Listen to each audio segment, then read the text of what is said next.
Let's get the side now of senatorial bet, former Quezon City Mayor Herbert Bautista. Mr. Bautista, welcome to the program. Thanks for joining us today. Thank you, Carmina, for the opportunity. All right, so what happened there? What was that letter all about? When did you decide to jump ship? Well, last December, perhaps 13, Mayor Sara Duterte, the vice presidential candidate of Uniteam, endorsed me as one of her senatorial candidates. Immediately, I wrote a letter to the NPC leadership, informing them that I've been adopted or endorsed by vice presidential candidate Sara Duterte. And then moving forward, I think a few days before the February 8th presidential proclamation, I also wrote a letter to the NPC leadership and to Senator Ping Lacson that I may be allowed to be the representative of NPC in the Uniteam slate, senatorial slate. So ano ang ibig sabihin nun? Because Senator Lacson also can't seem to understand that whole letter. Why are you even asking him to be representative of NPC to the Uniteam? Go ahead. Yeah, it's the same letter, or the same tone of the letter that I addressed to our chairman of the National People's Coalition, Senator Tito Soto. It's the same letter that I sent to Senator Ping Lacson. Of course, he'll be confused because he's not part of the NPC. I guess that's the only thing that he would like to express himself na, teka, hindi ko alam gagawin ko rito. No? So yun. And then, of course, yesterday I only found out that they took me out of the slate. So yun ang nangyari. But were you hoping that you could maintain your positions in both slates? Well, I guess kasi 15 kami, no, Carmina eh. So parang 12 lang naman yung pipiliin. But that's why nagpaalam ako na kung pwede, can I represent kay Senator Soto? Can I represent the party, Nationalist People's Coalition, sa Uniteam? And I was expecting some letter or any form of communication, but I guess all of us were already busy until that day came, February 8th proc rally. I went to the Uniteam proclamation rally, but at least I wrote a letter. I guess this is the flow of the political party system of the country. Na medyo daming coalition, di yung maintindihan. So at least ako, I formally submitted a letter. Hindi yung biglaan na lang na inalis ako or at least nagulat na lang sila. Ako pinoformal ko at ino-official ko yung aking transaksyon pagdating sa partido. But here's the thing though, Mayor Bautista, you've got the Kabataang Barangay DNA in your body, right? You were part of the youth movement of the Marcos regime. So it was kind of expected that you were going to be part of the Marcos Duterte Uniteam. So why did you even align yourself with the Lacson-Soto tandem to begin with? Una kasi NPC ako and ang chairman namin ay si Senator Tito Soto. And much later, I found out there was no official engagement or official arrangement between the NPC and the Partido Reforma of Senator Lacson. So I guess that is one way of parang kaya ako na-align doon. And then eventually, nung nalaman ko na yung developments na ito, I chose sige, I'll join BBM and Sara in their Uniteam. That's why sumulat ako sa kanila eh. So basically, you were looking after yourself and your Senate run. Not really. That's why I wrote a letter to them. In fact, last January, I was expecting that the NPC would come up with a meeting. I was informed about it, but it didn't happen because of the Omicron. So I was waiting and waiting until February came. So I decided to write a letter. The second letter. A while ago, Mayor Bautista, you did say that this is all a function of the weak political party system that we have here in the Philippines. Yeah. But these past events, this is all on you. You decided to align yourself with the Lacson-Soto tandem to begin with, only to jump ship later on and align yourself with the Uniteam of Marcos Duterte. How do you explain that? That is my explanation. I belong to the party where Chairman Tito Soto, Tito Soto is a chairman of the NPC. Much later, I found out that there is no formal arrangement between two parties. It's only an arrangement between Senator Soto and Senator Ping. Then I decided, that's why my letter's tone is that may I represent the NPC in the Uniteam. But you were also hoping that both slates could carry you or both teams could carry you. Well, I'm just really very thankful that initially I was accommodated in the 15 senatorial slate of the Ping Titos tandem. But much later on, when I was endorsed by Vice Presidential candidate Sara Duterte, I so decided and requested the party to allow me to be part of the unity. Okay, so let's just go back in history, Mayor Bautista. As we mentioned earlier, you were part of the Marcos youth movement. Right. What do you think about the killings and the torture and the hunger that was happening during that time? Hindi na po kayo bata noon. Alam niyo na po kung ano nangyayari. Ano po ang pananaw niyo dun sa mga pangyayari noon? And how do you make sense of it now, decades later? Well, historically, if you go back to my political history, I became Kabataang Barangay in 1985, formally in September 1985, when the late President Marcos declared a snap elections. And then February 1986, we were taken out of office. So for me, at the time, I was just advocating for youth representation in all levels of government, from barangay to provincial level. And we were successful. And because of that advocacy, nagkaroon ng sangguniang kabataan na ginagamit na natin ngayon. So, pero nung mga panahon na yon, meron na pong mga patayan, may torture, may mga nawawala. How did you think of those incidents? What was your impression of what was happening then? Well, I only learned about that post EDSA revolution, especially when nung college na ako. No? And nagkaroon na ng mga ganyang, naging student leader ako, and then I became aware of it. So, para sa akin, if there's any human rights violation, and I think there's been a ruling already from the United States that panagutan ng mga may pagkakasala ng human rights violation na yan. And I think binabayaran na rin naman yun ngayon. But where is that awareness now that you're supporting Ferdinand Marcos Jr. in his bid for the presidency? Palagay ko naman, Carmina, ano yan, evolution about less than 4 decades. No? Lahat tayo natuto na dyan. I think, Senator Bongbong Marcos have learned also from history. All of us have learned from history. And if given a chance, one, to become senator and him becoming president, I don't think he'll be as quote-unquote parang gagawa siya ng mga bagay na makakasira sa kanya at makakasira sa ating bansa. Pero paano natin yun malalaman, Mayor Bautista, kung hindi po siya sumasali sa mga debate?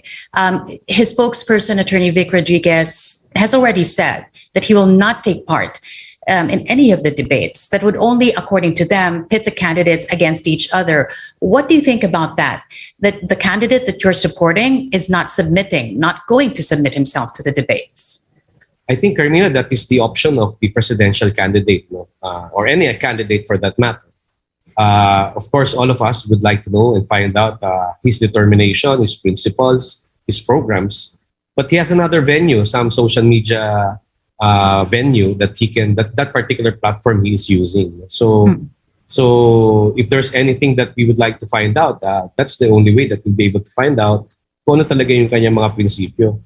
Kung kinakailangan niyang sumali sa mga debate, pwede naman siya sumali. Pero option niya rin yun na hindi sumali. Pero ano kaya ang importansya nito? I mean, I'm talking to you not just as a senatorial candidate, but as a veteran politician as well, wherein you know the importance of submitting yourself to these kinds of debates. I think he has submitted himself in the last vice presidential elections.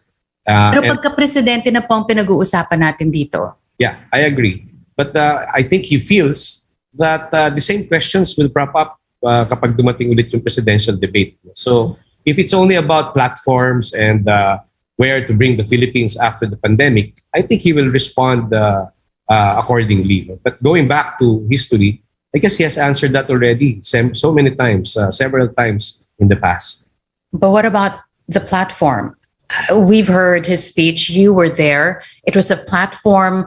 It was a unity platform, which is not a platform at all, according to some.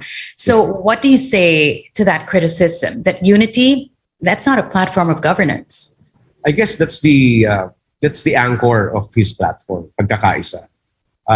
we, like kayo ngayon lang, dami nating presidente. That's the essence of democracy. There are about 6, 7, or 10 presidential candidates. No? But he is advocating for unity. Kaya unity yung amin. Nag-i-issue lang siya ng mga statement do sa rally na yun on a general sense. But more specifically, kung gusto niya maging particular do sa mga programa, he opted to use social media platform, not necessarily through debates. So kung kayo po ang tatanungin, why are you supporting him? What has he proven to you that tells you that he has a plan, that he is the leader that the country needs to be able to usher us out of the pandemic crisis or the COVID crisis that we're in right now? Well, it's not just me, Carmina. When he was senator, there are several legislations that we worked with him, more particularly for Quezon City. And in the Committee on Local Governments, he was also, shepherding some local bills, bills of that are very important in their respective provinces. Marami siya matulungan ng mga governors and congressmen para sa ikaunlad ng ating mga probinsya. So I guess that's the reason why marami mga local governments na tumutulong sa kanya kasi yun ang mga nagawa niya kung siya ay senador ng committee ng local government. But when you talk about legislative experience, the tandem of Ping Lacson and Senate President Tito Soto, it's unrivaled when you talk about legislative experience. How do you reconcile that then? Well, wala naman akong sinasabi na hindi ganun kagaling din sina Senator Soto at saka sina Senator Ping. In fact, combined work experience, 83 years. No? Ang sa akin lang is that, hindi ako naging directly involved sa legislation na ginawa nila Senator Soto at saka nila Senator Ping Lacson. Mas naging involved ako dun sa pagiging committee chair ni Senator Marcos kung siya yung local government and I was either vice mayor or mayor of Quezon City. Finally, Mr. Bautista, I want to talk about the other hat that you wear. Of course, you're a former mayor of Quezon City. You're a veteran politician, but you're also a veteran actor. At pag ganitong mga season po ng kampanya, ng eleksyon, celebrity endorsers are sort of key to the victory of some candidates. At nakita naman po natin in the past days how toxic it can be. Ano po ang pananaw ninyo dun sa mga celebrity endorsers or sa mga celebrities na lumalabas at nangangahas at pinapakita kung sino nga ang napupusuan nila? But tingin ko okay naman. That's the same way as Tony Gonzaga did for BBM and Sara. Cherry Pie Picache and Angel Locsin for Vice President Lenny. Freddy Aguilar for Manny Pacquiao. Vic Soto for Senator Ping and Tito. I mean, this is a democracy that we just must respect the choices of our Filipino people. And sa colleagues ko sa industry, talagang hiwa-hiwala yan. At the end of the day, basta importante kung anong makakaganda sa industriya natin, yun ang susuportahan natin. Sabihin, kung nanalo si BBM, nanalo si Vice President Lenny, si Senator Ping, magkakaisa pa rin tayo towards what is necessary for the industry. Just like me, for ABS-CBN, it has just to go through the process. Pag nakarating sa Senate yan, then I will support the franchise of ABS-CBN as soon as I am required if I become senator. What do you say then to what Director Eric Mati has said? I mean, you also basically just said it, that, everyone is entitled to their own opinion. But we're talking about accountability here, especially you, that you're an actor, but you're also a politician. Where's the accountability, for example, or at least recognizing that all these atrocities were committed in the past? Ano po ang pananaw ninyo dun sa mga nagsasabing, recognize it, say something about it. Don't just look towards the future, but also look at the horrible past that has happened to this country because of the family of the candidate that you're supporting. Ano naman yan nasagot naman na yan ni Senator Bongbong Marcos. Number 2, sinabi ko rin kanina, nung pagkatapos ng EDSA Revolution, nung napunta ako sa college at naging student leader ako, nakita ko rin yung mga developments na yan, yung mga nangyari doon sa nakaraan, ng panahon ng martial law regime. And dinagdagan ko nung bandang huli sa sinabi ko kanina na pagkalipas ng 40 years or less than 40 years, hindi naman siguro, Bongbong Marcos would do something to make a good legacy of his name as President of the Republic. I don't think he's going to do something that would equate himself to the past regime under martial law. How sure are you? We don't know. Hindi natin alam. But I guess kahit naman siguro tayo, kapag napaso tayo, umawak tayo sa isang kandila, hindi na natin gagawin yun kasi ayaw na natin mapasok ulit. But there's a main problem right there, Mayor Bautista. I don't think there's any recognition on his part that indeed had happened. So, walang pasok. Hindi naman siguro. Sinabi naman niya yun eh. Except that gusto niya lang tumingin sa mas bukas kaysa dun sa nakaraan. We're going to have to leave it at that. Former Quezon City Mayor and now senatorial candidate of Uniteam of the Marcos Duterte tandem, Herbert Bautista, thank you so much for joining us this afternoon. Appreciate it. Take care and keep safe. Thank you for the opportunity, Carmina.